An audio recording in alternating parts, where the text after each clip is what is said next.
Yo, big up people where I deal with, where you dip on, up top blessings. I don't know the thing, go clinical Jamaican citizen. Back again with another video. Please don't forget, like the video, subscribe to the channel as well. On the road to 180 subscribers. On the grander scheme of 200, as that little bigger goal and target to reach. Please join the community and, help support the thing. You don't know, we go. Now, they're in our usual space. We've been trialing this 10-minute video thing for a little while, and I'm trying to branch out and to see what other alternatives we have, because 10 minutes is not a lot of time, especially with the season that we've been having in Manchester City. There's a whole lot of stuff to talk about. So um, this one might push closer to 20 minutes. Well, let's see, keep an eye on it and see how it goes. I want to talk about Nico Gonzalez today. Obviously, we this is being recorded on Monday, the 17th of February. We have Real Madrid on Wednesday, the 19th, second leg at the Bernabeu. We lost 3-2 at the Etihad Stadium, so this is an uphill battle. I've said previously we need a miracle to qualify. Now, to be fair, this always happens, by the way. We're fans. Let's just get that out into the open. We're fans. Stuff happens where we just like have some changes during the week and the confidence is just high again. But I feel like this always happens. Like City just find a way to pull you back in. Like, hey, are you sure you don't want to back this? Because if you don't, and then we do it, you're gonna feel like an idiot. So I've seen this club surprise me many a times for me to write them off ahead of a match, regardless of who the opposition is. I know a lot of people will say, yeah, but it's Real Madrid, so I just don't think it's gonna happen. It's at the Bernabeu. They're the kings of this competition. They're gonna do what they do. I hear it. But Manchester City, I really do feel like nothing is off the table for us. Nothing at all. So I have that confidence, and a big part of where that confidence is coming from is Nico Gonzalez. Now, Rodri, for me, is very, very much up there for my favorite player in the squad. He probably is my favorite player right now, to be completely honest. Well, all things considered, of course. He hasn't played this season, so um some of my biases from this season will throw in some other names in there. But in terms, like, if we're including Rodri in there and looking at previous seasons as well, I'd find it very difficult to answer who's my favorite player right now. But Vardiel is up there, Phil Foden is up there, Haaland is up there, Savio is up there. Um, Great players, man. It's a good time. But Nico Gonzalez, after that debut against Newcastle, yes, I'm shamelessly calling it a debut because against Leighton Orient, I thought he was good, but he came off prematurely. We barely got to see too much of him, at least from for my liking, because I was hoping this would have been a game for him where he would have gotten a lot of the ball, and we would be able to see just how comfortable he is playing with his teammates, how comfortable he is playing in this country, and how he puts up with the what's the word I'm looking for here? These are all the questions that are thrown at him. What does he have any answers? Does he fill me with confidence in this position? Um, Now I've heard a lot of people say previously, since that Real Madrid match, that not Real Madrid, since that Newcastle match, sorry, that Nico Gonzalez looked a lot like Rodri. Now, this is my opinion on that, right? And I don't know if this is a hot take or not. Like, it could just be like a general, oh yeah, we agree, or it could just be like, whoa, I have the complete opposite opinion on that, right? And for me, I think when we were signing this midfielder, we needed a player like Rodri. Now I know a lot of people were thinking we need a player that's not like Rodri because we want somebody who can complement Rodri and play next to him. You don't necessarily want another defensive midfielder per se, because Pep is unlikely to switch to a double pivot as his primary midfield setup. But a player who is better going forward than a regular defensive midfielder would definitely prove more valuable, because if they can suffice in a role instead of Rodri and be the deepest lying midfielder, or if Rodri is playing there in that position and then this person plays slightly ahead of Rodri, that would definitely prove more useful and they would get a lot of game time, as opposed to not seeing a lot of minutes upon Rodri's imminent return into the team.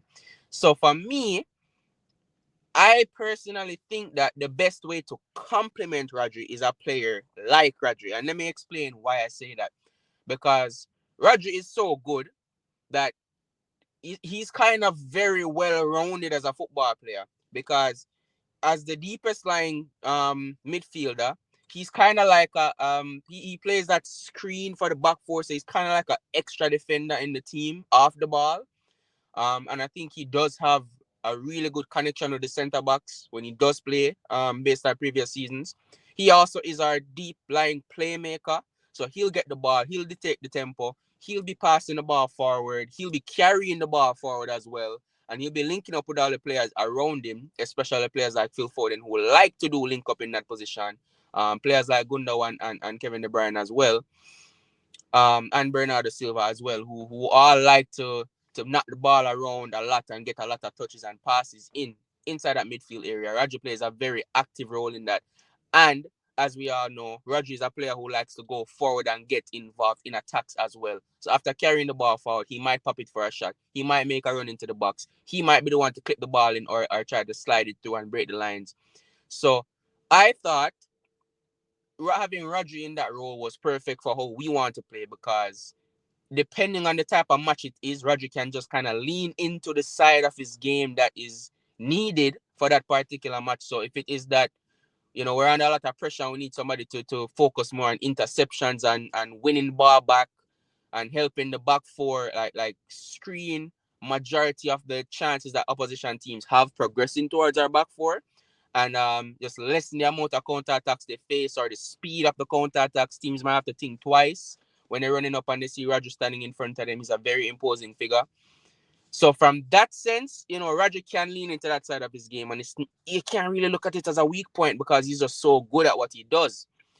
Now, in terms of where we need to create more chances, and it's like, we have that midfield dominance against teams, and then we need, where we have our midfielders on the ball a lot. Roger can play an active role in overpowering other teams' midfields as well. So, um, just being that dominant force on the ball, him seeing a lot of the ball, playing it to where it needs to go. He rarely gets caught on the ball. Um, and he has the ability to pass and play the ball, whether it be short or long.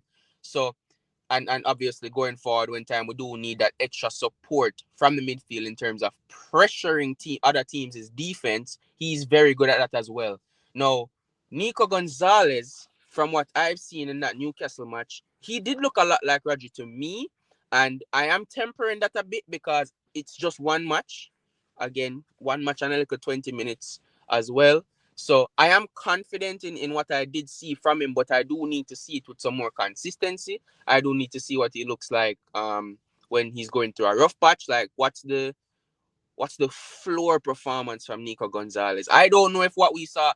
Well, it's very likely that what we saw against Newcastle was like close to a ceiling performance from Nico Gonzalez. Obviously, we would all be ecstatic if that was a more medium level performance from him. That means he has a lot better to get, which would be wild to think about.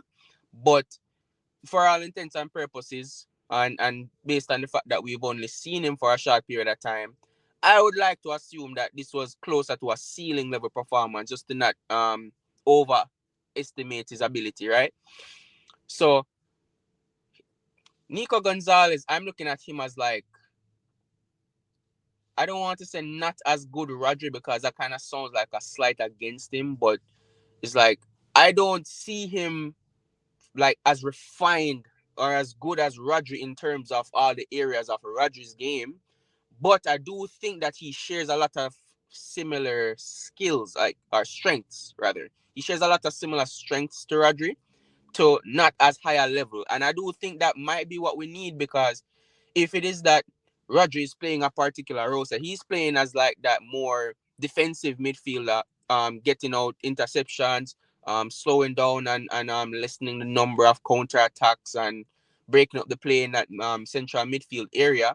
And then we need another player now next to him who will be more the midfield controller, set the tempo, find those cute passes, pass the ball forward, linking up with the other number 8/number 10, and the wingers, and just being that ball carrier. Nico Gonzalez could do that role. We could have Nico and Roger switching roles mid-match to where Roger starts in that more defensive position, and then Nico is the more progressive ball carrier, to where Roger decides he wants to carry the ball up, and Nico is the one sitting back and being that more defensive, break up the play kind of player. And that's why I do want to see a lot more from him, so I can develop that confidence in those other aspects of his game, to where we can say, yes, I am confident in this guy holding up this particular level um for a particular time, whether during the season, um playing in those multiple positions, or multiple roles as Raju would do.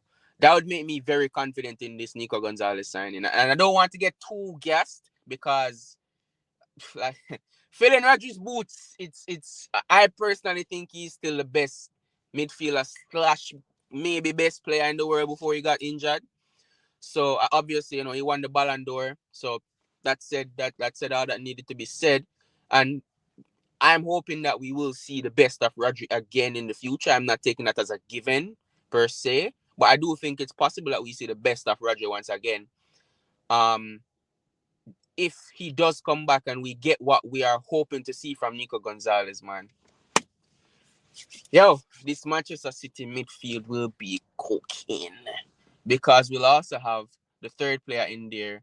Well, obviously, we'll have another player rotating between Rodri and Nico Gonzalez as another player who could potentially play in that role deeper, as well as we'll get a new creative midfielder as well to add into the team, and we'll have Phil Foden in there. Jack Grealish's future remains to be seen what's going on. I think KDB is going to leave at the end of the season. But regardless, I do think next season we will have a very strong midfield. That's what I'm expecting going into next season. And I really do think it's going to be a game changer in terms of our expectations coming out of this season, or in the midway point of this season, thinking that we were all on a very, very low point based on the results that we were seeing. A lot of people were demotivated in terms of what we could achieve the rest of this season, and potentially our ability to challenge next season as well. But like right now, we're seeing a lot of positive signs, and I do think we're on an up. I do think there's a lot of confidence flowing through the City fan base, and yeah, this Nico Gonzalez signing is exactly what Manchester City fans were hoping to see. Me personally, I've been asking for a proper backup to Rodri since Romeo Lavia left, because I wanted Lavia to be that player, to be honest. Just to, blood him through while he was here, let him get some experience in there, and then we can assess if he's at the level to actually step in and be that player for us. We sold him and we got Calvin Phillips, who never settled at any point. First, I think on his debut, which was a friendly match, he got injured and was out for months. And then that was just before the World Cup. So he did his surgery. And then the whole time where Pep was trying out players to see who we can trust, we can use, he was just not available. By the time he came back, the team was already set and locked in. So every time he played, albeit, maybe he was just never good enough at all. I'm not saying that he ever was, but he would never get any consistent amount of game time for me personally to categorically say, yeah, this guy will never be able to do it. Now, based on what we've seen, I've never ever seen a proper good performance from Calvin Phillips in the time he was here. So that's enough to look at and say, well, yeah, he's not filled anybody with any confidence that he can do it either. So it's like, yeah, we don't really need to see anymore. But uh, before the signing, I really did think something could go on there with him, but it just didn't work out. Matheus Nunes, Pep doesn't trust him in the midfield, and to be quite frank, I don't really trust him in the midfield either. I remember the match we played against Young Boys in the Champions League. I think it was at their stadium on the AstroTurf, and it was just it was a very mixed performance for me.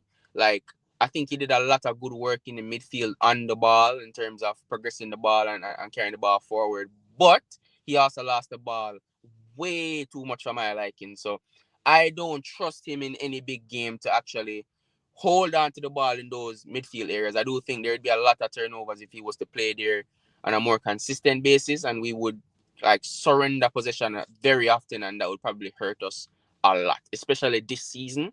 With the state of our defense, with a ton of injuries as well. Like, playing Matheus Nunes in there, I can definitely see this this past run that we've been on been a lot worse, which is quite scary to think about, to say the least. But with the current squad going into Real Madrid, you know, hopefully Ruben Diaz and Nathan Ake are both fit. That being said, I don't think I would start Ake, only because he's just come back from injury. And if we have an opportunity to rest him, maybe he can come on in the game later on. But if we have an opportunity to rest him, I think we should probably take it. We have Liverpool on the weekend. I'm not I'm firmly off the camp of fight for this Champions League. I do think we can somehow beat Madrid and qualify to the next round. And I don't like seeing this team lay down for anything, personally. No, I don't see I mean, I hear it, but I don't subscribe to the idea of giving up on the Champions League to qualify for top four to then get into the Champions League next year. I hear that people don't think we can win it this year, and we'll have a lot better chance to win it next year. But this is my thing. Football has shown me a lot of things where it's like this does not look likely, and then it does happen. What was the likelihood of Bayer Leverkusen winning their first ever Bundesliga title in their entire history and doing it unbeaten with Xabi Alonso in his second season? What was the likelihood of that? You're telling me that, and before Abowski at the beginning of the season, people would look at their squad and say, "Yeah, this is a good little squad. They have some nice players here."